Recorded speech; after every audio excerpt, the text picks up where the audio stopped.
কবর কবর কঠিন কবর সঙ্গে কে হো রাবে না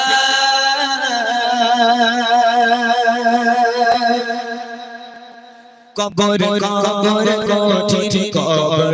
সঙ্গে কে হো রাবে না কবর কবর কঠিন কবর সঙ্গে কে হো রাবে না সাপের পিছে খাবে কুরে সাপের পিছে খাবে কুরে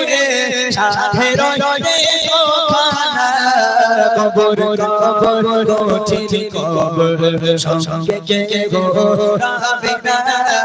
কবর কবর কঠিন কবর সঙ্গে কে হো রাবে না সাপের পিছে খাবে কুরে সাপের পিছে খাবে কুরে সাথে রয়ে খানা কবর কবর কঠিন কবর সঙ্গে কে হো রাবে না কবর কবর কঠিন কবর সঙ্গে কে হো রাবে না ভোরের বেলা মুয়াজ্জিন মসজিদে যাবে মসজিদে গিয়ে মাইক অন করবে অন করে বলবে আমাদের এই গ্রামে অমুকের বাড়ি অমুকের বাপ অমুকের দাদা অমুকের মা অমুকের ভাই বোন ইন্তেকাল হয়ে গেছে জোহর বাদ তার জানাজা দাফন হবে ইনশাআল্লাহ মসজিদে এলান হয়ে গেল সারা এলাকা রটে গেল অমুকের বাড়ি অমুক মারা গেছে এখন এই কথাটা সব জায়গায় কানে কানে কেউ বলবে কি মারা গেল দেখ কি মারা গেল দেখ কেউ কেউ বলবে এই দেখ এই মানুষটা কাল আমার পাশে বসে বসে গজল শুনছিল আমার সঙ্গে গল্প করছিল আজকে মারা গেল কত মানুষ আসবে আপনার দেখতে আপনাকে সুন্দর করে গোসল দেওয়া হলো কাফন পরানো হলো আপনার জানাজা হয়ে গেল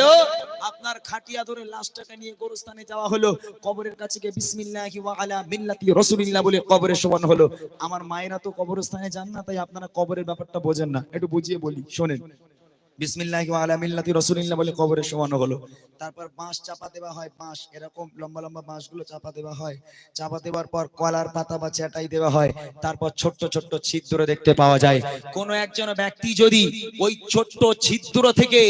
একটা বার কবরের তলায় উকি মেরে দেখে রুহু পর্যন্ত কেঁপে যাবে যে একদিন ওই কবরে আমাকেও যেতে হবে কতটা ভয়াবহ সেই কবর কবরে রাখা হলো মন কান নেকির ফারিস্তারা চলে এলো এসে আপনাকে কি করবে ছন্দের মাধ্যমে কবি বলছে মসজিদে এলান হবে জোহরেতে জানাজা জোহরেতে জানাজা সারা জীবন আয়েশ আরামে করেছো নামাজ কাজা করেছো নামাজ কাজা কি যে উপায় হবে তোমার কি যে উপায় হবে তোমার তওবা কবর কবর কঠিন কবর সঙ্গে কে হো রাবে না কবর কবর কঠিন কবর সঙ্গে কে হো রাবে না সাপের পিছে খাবে কুরে সাপের পিছে খাবে কুরে সাথে রইতে খানা কবর কবর কঠিন কবর সঙ্গে কে হো রাবে না কবর কবর কঠিন কবর সঙ্গে কে হো রাবে না মন কামনা কি ফারিস্তারা আসবে আমরা সবাই জানি তিনটে প্রশ্ন করবে বলো তোমার রবকে তোমার ধর্ম কি তোমার নবী কে বলো তিনটে প্রশ্ন এখানে তোমার অনেক বোনেরা আছে অনেক ভাইরা আছে যারা কলেজে স্কুলে পড়াশোনা করে তারা মনে মনে করছে মোটা মোটা বই মুখস্থ করে ফেলাচ্ছে আর তিনটে প্রশ্ন বলতে পারবো না ওদের যেই জিজ্ঞেস করে ভাই তোমার রবকে বলবো আল্লাহ যদি মনে করে হ্যাঁ যদি বলে তোমার নবীকে বলবো হযরত মুহাম্মদ সাল্লাল্লাহু আলাইহি ওয়াসাল্লাম যদি বলে তোমার ধর্ম কি বলবো দ্বীন ইসলাম মিটে গেল এই প্রশ্ন আমার কি কবরে গিয়ে আবার জেনে নামাজ পড়তে লাগে আহা ঈমান আমাল যার থাকবে এই কবরের প্রশ্ন একমাত্র সে দিতে পারবে উত্তর আর যদি ঈমান আমাল না থাকে হায় আফসোস সব গুলিয়ে যাবে ফেরেশতারা সামনে দেখে হায় আফসোস তোমরা সামনে আসবে না এই ফেরেশতা খবরদার সামনে আসবে না তোমাদের ভয়াবহ চেহারা দেখে বুক কেঁপে যায় সরে যাও দূরে সরে যাও খবরদার তোমরা সামনে আসবে না ফেরেশতারা আল্লাহ পাককে বলবে আল্লাহ এ তো রিজেক্ট করা মাল আল্লাহ এই নামাজ কালাম জীবনে পড়িনি আল্লাহ সারা জীবন আয়েশ আরাম করেছে আল্লাহ পাক বলে এই ফেরেশতা তোরা চলে আয় মুনকার নাকির ফেরেশতারা চলে গেল, আল্লাহ পাক ডাক দিল কানা আর কালা দুই ফেরেশতা আবার ঢোক কবরে, ঢোক।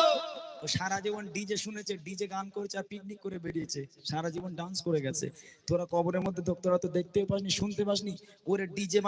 বানিয়ে ভালো করে লেতো, আর কবরের মাটি একটু কাঁপা দিনি, আমি আল্লাহ বসে বসে একটু দেখি। রাগ করলে হবে না, চেতনা জাগাতে হবে। কবরে সাপ আসবে শুনেছেন? আপনারা তো চাষি মানুষ, চাষিবাসী এলাকার মানুষ, এইদিকে আপনারা যখন মাঠে ঘাটে যান, হেলে সাপ ডানা সাপ কামড়ায় না? ওই এমনি যারা চাষবাস করে তাদের যদি সাপ কামড়ায়, সাপ মরে যায়। আপনারা মনে করেন কবরে হেলে সাপ ডানা সাপ থাকবে? কবরের একটা সাপ যদি দুনিয়ার বুকে কোথাও একটা বার নিঃশ্বাস ফেলে, কাল কিয়ামত পর্যন্ত সেই জায়গায় সবুজ ঘাস জন্ম নেবে না। এত বিষাক্ত বিষাক্ত সাপ এক একটা কবরে 99টা করে থাকবে। যাও, নামাজ পড়ার দরকার নেই, ইবাদত বন্দেগী করার দরকার নেই, আয়েশ আরাম করো। মৃত্যু যেদিন আসবে সেদিন বুঝতে পারবে কত ধানে কত চাল। হে যুবক, তোমাদের ইবাদত বন্দেগী আল্লাহর কাছে অনেক প্রিয়। তওবা করে আল্লাহর কাছে ফিরে যাও। আল্লাহ পাক ওয়াদা করেছে তোদের জীবন জিন্দেগীর সমস্ত গুনাহ খাতাগুলো আমি আল্লাহ পাক মাফ করে দিয়ে তোদেরকে বেগুনাহ মাসুম করে দেব। একবার জোরে বলুন না সুবহানাল্লাহ। এখনো পর্যন্ত সময় আছে, মৃত্যু আসার আগে পরিবর্তন হয়ে যাও। তাই কবি লিখছে, মন কারে কে ফেরেশতারা আসবে যখন কবরে, আসবে যখন কবরে, করবে তখন তোমায় সওয়াল, জবাব দেবে কি করে, জবাব দেবে কি করে, না পারিলে সওয়াল জবাব,